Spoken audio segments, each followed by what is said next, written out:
오늘 말씀 보도록 하겠습니다. 오늘 말씀은 사사기, 구약성경 사사기 4장 1절부터 3절까지의 말씀입니다. 구약성경 사사기 4장 1절부터 3절까지의 말씀입니다. 짧은 구절이니까 같이 읽도록 하겠습니다. 시작. 에웃이 죽으니 이스라엘 자손이 또 여호와의 목전에 악을 행하매 여호와께서 하솔에서 통치하는 가나안 왕 야빈의 손에 그들을 파셨으니 그의 군대 장관은 하로셋 학고임에 거주하는 시스라요. 야빈 왕은 철병거 900대가 있어 20년 동안 이스라엘 자손을 심히 학대했으므로 이스라엘 자손이 여호와께 부르짖었더라. 아멘. 할렐루야. 네, 오늘 이 시간에도 주님의 은총이 충만하시기를 주님의 이름으로 축복합니다.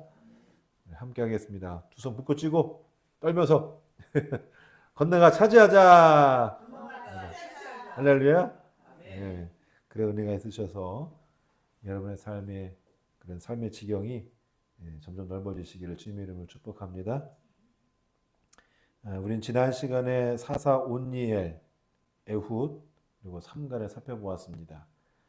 이스라엘 백성이 하나님 앞에 악을 행할 때마다 하나님은 이스라엘 백성을 구원하시기 위해 전혀 생각지도 못한 사람들을 사사로 세우셨습니다. 온니엘 같은 경우는 그 가문의 가장 막내 동생, 막내 집안이죠. 거기서 들어 쓰셔서 사사로 세우시고 또 에훗은 장애자예요.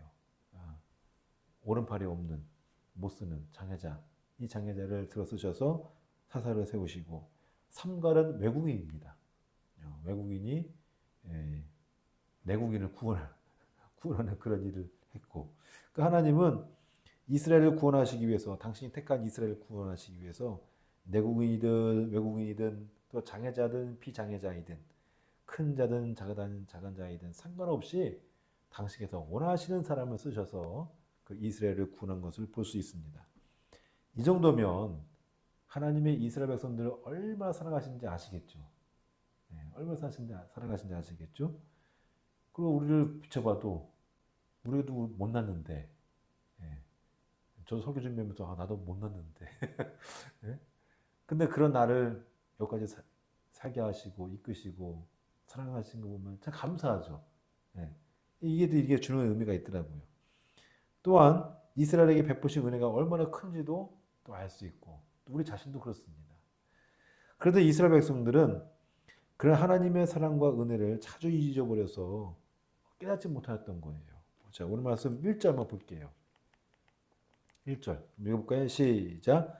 에웃이 죽으니 이스라엘 자손이 또 여호와의 목전에 악을 행하매. 자, 말씀 보면은 에웃이 죽었다라고 되어 있습니다.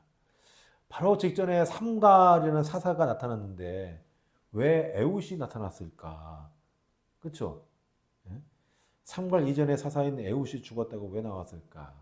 문맥상 아마도 에웃이 죽기 직전에 삼갈이 사사로 활동했던 것으로 보이고 이후 에웃이 죽은 것 같습니다. 물론 여기 뭐 여러 가지 의도가 있는데 일단은 뭐 그거 다 얘기하면 시간 걸리니까 그냥 문맥상 흐름상 그런 것 같아요. 중요한 것은 에웃이 사사로 있으면서 80년 동안 이스라엘 안에 평안이 있었던 겁니다. 에웃이 죽은 후 이스라엘 백성들은 다시 하나님 앞에 악을 행하게 되었는데 왜 그랬을까? 보면은 국가의 지도자다운 지도자가 없어지니까 이스라엘은 계속 악을 행할 수밖에 없었던 거예요. 지도자다운 지도자가 없으니까 자기 마음대로 하는 거예요. 이것을 통해 지도자가 있는 것과 없는 것, 또 어떤 지도자가 되느냐가 따라서 문제가 천지 차이가 됩니다. 예전에 지도력에 관련된 책을 한번 읽은 적이 있어요. 몇 번 이사하다 보니까 이게 없었더라고요. 찾아보니까 그래서 그냥 기억 남는 거로 얘기하는데 그 책에서 이런 질문을 던집니다. 두 무리가 있었어요. 두 무리가. 첫 번째 무리는 사슴으로 이루어진 무리예요. 근데 거기 지도자가 누구냐면 사자입니다. 사자예요. 두 번째는 사자로 이루어진 무리인데 그 우두머리가 누구냐면 사슴이에요. 자, 둘이 싸웠어요. 누가 이길까요? 첫 번째 이겼어요? 두 번째 이겼어요? 첫 번째는 무리는 사자인데, 첫 번째 무리는 사슴인데 우두머리는 사자고, 첫 번째. 두 번째는 무리는 사자인데 우두머리가 사슴이에요. 이 두 번째예요. 첫 번째 이길 것 같아요? 두 번째 이길 것 같아요? 네, 첫 번째요. 무리가 사슴일지라도 우두머리가 사자면 그 무리가 이깁니다. 아무리 약한 그런 인원이 구성되어 있을지라도 어떤 지도자에 따라서 달라지는 겁니다. 손자본법에 책에 보면 손무라는, 원래 손무가 쓰는 거잖아요. 손무에 관련된 얘기가 하나 나와 있어요. 이게 뭐냐면 손무가 오나라 사람인데 그 오자서라는 사람이 손무를 얘가 좀 머리가 잘 돌아가는 것 같아요. 그래가지고 그 이제 오나라 함녀가 왕이거든요. 그 함녀에게 추천을 합니다. 그러니까 이 사람을 국서로 써주세요. 뭐 그런 거예요. 그러니까 이제 손무가 이제 왕 함녀를 이제 아레나를 갈 때 자기가 쓴 책을 가져왔어요. 그게 손자병법이에요, 그게. 근데 그 가서 딱 보여주니까 왕 함녀가 쭉 있더니만 별거 없는 것 같아. 그래가지고 이 손무가 진짜 잘 하는지 안 하는지 모르잖아요. 뭐 싸워본 적도 없는 사람이고 그냥 서생 같고 그냥, 그러니까 한번 시켜본 거예요. 뭘 시켰냐? 궁녀들을 데리고 한번 이렇게 진열을 해보고 뭐 싸움도 해봐라 이렇게 시킨 거예요. 그러니까 이제 손무 입장에서는 좀 어이가 없죠. 궁녀가 뭘 알겠어요. 그냥 그래서 궁녀들도 나와서 이제 깃발 들고 뭐 이렇게 해서 하는데 장난치는 거예요. 이제 야야야 하면서 장난치는 거예요. 깔깔 웃고. 그러니까 이제 손무가 안 되겠다. 그래가지고 이 오나라 왕 함녀가 가장 아끼는 두 궁녀를 이제 앞에 세웠는데 이게 뭐 장난치듯이 막 하다 보니까 그 두 궁녀를 그냥 처형을 시킵니다. 그냥 목을 베버려요, 그냥. 그러니까 막 이 오나라 왕 함녀가 막 깜짝 놀란 거죠. 놀래가지고 왜 그러냐고 막 그런 거예요. 그러니까 이제 이 손무하는 말이 뭐냐면은 왕명보다 더 무서운 게 군명입니다. 군명입니다. 이렇게 했다가는 다 죽습니다. 그러니까 말을 못하는 거지 이제. 그래가지고 이 아끼는 두 궁녀를 죽이니까 다른 궁녀들이 볼 때, 야, 이거 똑바로 안 하면 내가 죽는다. 그래가지고 이 손무가 말 한마디마다 쫙 움직이는 거예요, 막. 훈련받은 군사처럼 딱 움직이는 거예요. 그래서 이게 기강이 딱 잡힌 거예요. 그리고 이 손무가 나갈 때마다 승리했다고 합니다. 그러니까 이게 지도자가 어떤 지도자에 따라서 달라진다는 거예요. 지도자가 없으면 아무리 강한 군대를 할지라도요, 오합지졸이 되고, 또 아무리 강한 군대를 할지라도 지도자가 능력이 없으면 싸움에서 지기 마련입니다. 그러나 군사가 오합지졸이라도 지도자가 혹은 장수가 출중하면 싸움에서 이깁니다. 또 오늘 말씀에서 또 하나 더 알 수 있는 건 뭐냐면 지도자가 없을 시 스스로가 지도자가 되어야 한다는 겁니다. 할렐루야. 누가 이끌어줄 것으로 생각하여서 가만히 있으면요, 주변의 세력에 휘둘릴 뿐입니다. 누가 이끌어주지 않는다 하더라도 스스로 지켜내고 이끌어갈 힘이 내 자신에게 있어야 되는 거예요. 그래야하면 내공이 있어야 합니다. 내공은 돈이 있어서 생기는 게 다 아닙니다. 그리고 권력이 있어서 생기는 것도 아니고요. 명예가 있다고 생기는 것도 아닙니다. 또 똑똑하다고, 또 주변에 사람들이 많다고, 또 집안이 좋다고 생기는 것도 아닙니다. 한 개인의 전체 삶 속에서 얼마만큼의 사랑과 존중을 받아왔느냐에 따라서 그 내공이 달라집니다. 이게 한 인간이 어렸을 때부터 성장기까지 쭉 클 때까지 그 안에서 사랑과 존중을 받아오면요, 그 사람은 먼 일을 당해도 이겨낼 수 있어요. 그런데 그게 없으면요, 그 사람이 아무리 위대하더라도 어떤 시련이 오면 그냥 무너집니다. 이 사랑과 존중이 중요하더라고요. 이스라엘 백성은 하나님의 사랑을 듬뿍 받았어요. 존중도 받았어요. 때마다 순간마다 하나님의 구원하심과 이끄심을 몸소 체험하며 살아왔습니다. 그럼에도 불구하고 이스라엘은 하나님의 사랑과 존중을 깨닫지를 못한 거예요. 아, 내가 이만큼 받아왔지라는 생각을 못한 거예요. 아, 이게 감사하다는 걸 생각을 못하는 거예요. 그래서 스스로 지켜낼 힘이 발현하지 못하는 겁니다. 그러니 하나님은 이 하솔에서 통치하는 가나안 왕 야빈의 손에 이스라엘을 넘기셨던 겁니다. 이 야빈은 이름이 아닌 것 같아요. 이름이 아니고 우리가 이제 그 왕조를 얘기하는 것 같아요. 왕조. 무슨 왕조 이러잖아요. 예를 들어 조선 왕조, 뭐 이런 고려 왕조 이런 것처럼 그 왕조에 해당하는 직책인 것 같아요. 그래서 2절에 보면은 그 가나안 왕 야빈의 손에 넘겼다. 이 말이 왕조인 것 같습니다. 어쨌든 우리도 마찬가지입니다. 우리 넘치는 교회 지도자는 하나님이시죠. 네, 하나님이지만 면목상 저예요. 네. 제가 올바른 지도력을 발휘할 수 있도록 여러분이 저를 위해서 기도 좀 해주셔야 합니다. 할렐루야. 네. 그리고 따라주셔야 돼요. 뭐 잘하고 계시는데 네, 따라주셔야 돼요. 그래야 우리 넘치는 교회가 바로 설 수 있습니다. 이것만이 아닙니다. 저 또한 제가 올바른 지도자가 될 수 있도록 노력을 해야 합니다. 저도 마찬가지예요. 어떻게 하면 잘 할 수 있을까? 고민도 하고 또 공부도 하고 또 열심히 노력도 해야 합니다. 또 상식에서 벗어나면 안 되고요. 또 체력, 지력, 영역도 달라고 기도도 해야 합니다. 저도 지도자다운 지도자가 되도록 스스로 노력을 해야 되는 거예요. 그 하지 않고 가만히 있으면요, 안 돼요. 뭐가 안 돼. 저도 그래서 그냥 가만히 있지 않거든요. 뭘 자꾸 만들어내려고 하고, 행동도 마찬가지예요. 행동도 그냥 우리가 뭐 하다는 그만이거든.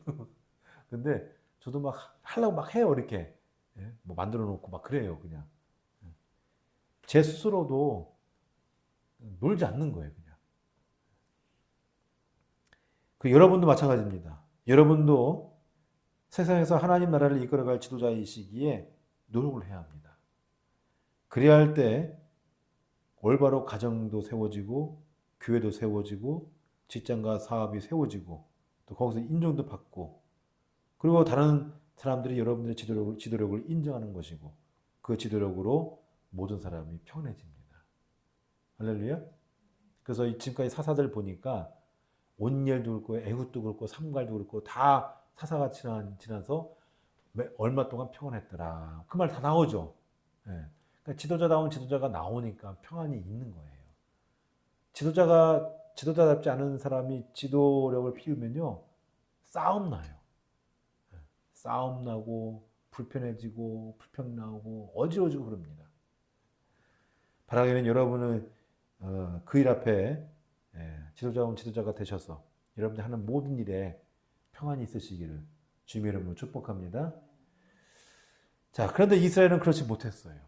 그래서 하나님은 이 이스라엘 백성들에게 시련과 아픔을 주십니다. 자, 오늘 2절 말씀 볼까요? 자, 한번 읽어볼게요. 시작. 여호와께서 하솔에서 통치하는 가나안 왕 야빈의 손에 그들을 파셨음에 그의 군대 장관 하솔의 학고임에 거주하는 시스라요. 자, 말씀해 보면 하나님의 이스라엘을 가나안 왕 야빈의 손에 뭐 하셨다? 파셨다. 네, 파셨다고 되어 있어요.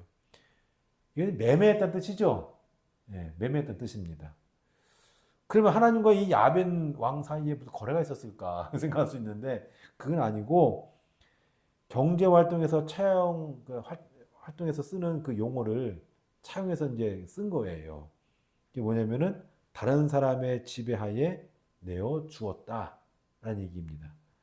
아마도 노예나 혹은 종이 되지 않게 했을까? 혹은 그렇지 않다 하더라도 그 지배를 받아서 좀 억압받는 삶을 살지 않았을까? 20년 동안.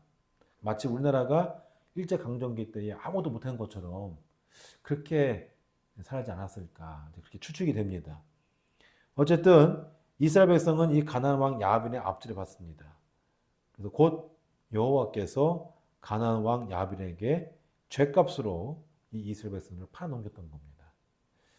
이 일로 이스라엘은 하나님께 울부짖습니다. 울부짖는 이유를 우리는 두 가지를 볼 수 있어요. 두 가지. 첫 3절 말씀 볼게요. 자, 읽어볼게요. 시작. 야빈 왕은 철병거 900대가 있어 20년 동안 이스라엘 자손을 심히 학대했으므로 이스라엘 자손이 여호와께 부르짖었더라. 자, 말씀 보면은 야빈 왕은 철병거가 몇 대? 이야, 900대. 예, 지금으로 말하면 전차가 900대예요. 탱크 같은 거, 이 900대예요. 많아요, 많아요. 많죠. 예. 이 시대는 엄청 많은 거예요, 이게. 철병거라고, 철병거. 예, 제가 저번에 말씀드렸듯이 이 시대가 청동기 시대하고 철기 시대 막 넘어갈 때 있거든요. 근데 이 사람들은 그 가나안 왕 야빈은 그 철을 이게 발굴해가지고 녹여가지고 철을 만든 거예요, 지금. 그렇죠? 예. 만들어서 병거를 만든 겁니다. 이게 대단한 거예요. 이 900대가 있는데 이곳으로 밀어붙이니까 싸움이 돼야 안 돼요? 안 되죠. 이스라엘은 청동무기 갖고 있거든요. 톡 치면 휙 들어가, 휘어가지고 뭐 하지도 못하는 거예요. 그거 가지고 뭘 싸우겠어요? 예? 싸움 못하는 거예요. 예? 그러니까 이제 확 밀어붙이니까 싸움 못하고 그냥 학대를 받는 겁니다. 그래서 오늘 말씀해 보니까 심히 학대했더라 나오잖아요. 그렇죠? 심히 학대했더라. 이것으로 봐 이 이스라엘은 나름대로 가나안 왕 야빈과 싸움을 했었다는 걸 알 수 있어요. 그런데 그 싸움에서 이길 수 없었던 겁니다. 예. 이거 보면요, 이스라엘 백성들이 불평이 이제 뭔지 알겠어요. 이스라엘 백성들의 불평이 뭐겠어요? 싸움에서 졌다. 무기에서 차이 나죠. 한쪽은 철, 한쪽은 청동기. 그러니까 이스라엘 백성들은요, 자기가 싸움을 진 거는 무기 때문에 진 걸로 알고 있어요. 무기 때문에. 그게 아닌데. 이스라엘은 처음부터 야빈의 압제가 없도록 했어야 합니다. 야빈의 압제는 무기가 신식이냐 구식이냐 있는 것이 아니라 전적으로 이스라엘 자신에게 있다는 것을 알아야 합니다. 이스라엘 백성들은. 이스라엘이 야빈의 압제를 받은 원인이 무엇입니까? 오늘 1절 말씀 같이 한번 볼게요. 1절. 자, 읽어볼까요? 시작. 에웃이 죽으니 이스라엘 자손이 또 여호와의 목전에 악을 행하며. 자, 가나안 왕 야빈의 압제를 받은 원인이 뭐예요? 여호와의 목전에 악을 행한 거. 무기가 신식이냐 구식이냐가 아니고 그게 원인이 아니에요. 이스라엘 백성들이 하나님 앞에 죄악을 범했기 때문에 하나님이 붙여주신 거예요, 그냥. 근데 이스라엘은 그걸 몰랐어요. 80년의 세월이 지났으니 적어도 2세대나 3세대가 지난 건데 그 기간 동안에 이스라엘 백성들은 이 후손들에게 신앙교육도 제대로 시키지 못했던 것이고 또 시켰어도 후손들은 살아계신 하나님을 경험하지 못한 겁니다. 그러니 자연적으로 하나님 앞에 악을 행했던 겁니다. 이스라엘은 스스로 돌이켜봐야 되는 거예요. 아, 내가 잘못했구나. 내가 부족했구나. 내가 나약했구나. 내가 하나님 앞에 회개해야 되는구나. 이래야 되는데 이걸 못하고 무기가 안 좋아서 우리 싸움 쳤어. 우리가 힘이 약해서 싸움 쳤어. 이게 보여지는 것만 보고 하나님께 울부짖은 거예요. 여러분, 우리도 혹 그렇지 않습니까? 어떤 불행한 일이 우리의 삶에 닥쳐오면 나 자신을 돌이켜보는 것이 아니라 왜 이런 시련을 나에게 주시느냐 하며 하나님을 향해 원망하지 않습니까? 또한 나는 더 잘하고 싶은데 상황이 여의치 않으니까, 혹은 가지고 있는 재주가 변변치 않아서 이것밖에 못한다며 하나님 나에게 주어진 환경과 대상에 대해서 불평하고 있지 않습니까? 사실 이런 일이 우리 삶에 얼마나 많은지 몰라요. 그러니 스스로 작아져서 자존감이 낮아지고 열등감에 휩싸이는 삶을 살아가는 것이 우리 인간의 모습입니다. 그리고 하나님은 나를 사랑하지 않으신 것 같다는 생각도 합니다. 그러나 그렇지 않습니다. 우리가 그렇게 생각하는 것은 우리의 욕심 때문에 그런 겁니다. 냉장고에 먹을 것이 없다고 엄마가 아이를 안 사랑하나요? 아니죠. 예전에 이제 조그만 애 있을 때 광고 나오는데 냉장고 꽉 찬 거 나오더라고요. 과일 음식 꽉 찬 거. 엄마의 사랑이 여기 담겨 있다고. 그게 아니거든. 냉장고가 텅텅 비었다고 애 안 사랑해요, 엄마가? 그건 아니잖아요. 똑같은 거예요. 똑같은 겁니다. 우리의 삶이 어렵고 힘들어도 하나님은 언제나 우리를 사랑하셔요? 안 사랑하셔요? 사랑하시죠? 믿으십니까? 사랑하시네요. 그것을 믿고 내가 한 발짝 한 발짝 앞으로 나아가면 됩니다. 우선 내가 가지고 있는 것이 무엇인지 생각하고 그것을 개발하여 앞으로 나아가야 합니다. 그것을 하지 못한 나를 회개해야 되고, 왜냐? 그 하나님 나에게 주신 달란트거든요. 그 달란트를 활용하지 못하면 그건 죄악이에요, 죄악. 그 상황을 불평하는 게 아니라 내가 지금 못한 것에 대해서 회개하고 그 가지고 내가 하나님께 좀 도움이 될 수 있도록, 하나님의 역사에 내가 사용될 수 있도록, 내가 쓰일 수 있도록 기도하고 나아가는 것밖에 없는 거예요. 할렐루야? 그러면 하나님은 그걸 가지고도 역사하셔요. 자, 한번 생각해 보세요. 지금까지 생각해 보세요. 사사 온니엘, 가장 작은 자였어요. 누가 돌이켜보는, 지켜보는 사람도 없습니다. 하나님은 그런 사람을 쓰셔요. 에훗, 오른팔을 못 씁니다. 장애자입니다. 다 손깍질하는 사람이에요. 자기가 쓸 수 있는 건 뭐예요? 왼손밖에 없어요. 근데 왼손을 쓰니까 하나님 역사하시잖아요. 삼갈, 외국인입니다. 외국인이요. 우리나라도 지금 외국인 많다고 그러잖아요. 지금 우리나라 작년 기준으로 270만 명이 우리 한국에 거주하고 있어요. 270만 명이. 그 외국인들 손깍질을 또 하잖아요, 또. 특정 민족에 막 손깍질 하잖아요. 근데 그런 민족을 통해서도 하나님 또 역사하시잖아요. 마찬가지예요. 내가 가지고 있는 건 다른 사람들이 볼 때 막 손깍질 할지 몰라도 거기에 휘둘리지 말고 내가 가지고 있는 것 조그만 것을 가지고 내가 하나님을 위해서 내가 사용하면은 하나님은 그걸 통해서 역사하신다는 거예요. 아멘? 그게 하나님의 방법이에요. 그리고 내 주어진 환경과 상황에서 무엇을 어떻게 해야 할지를 늘 하나님께 물어봐야 합니다.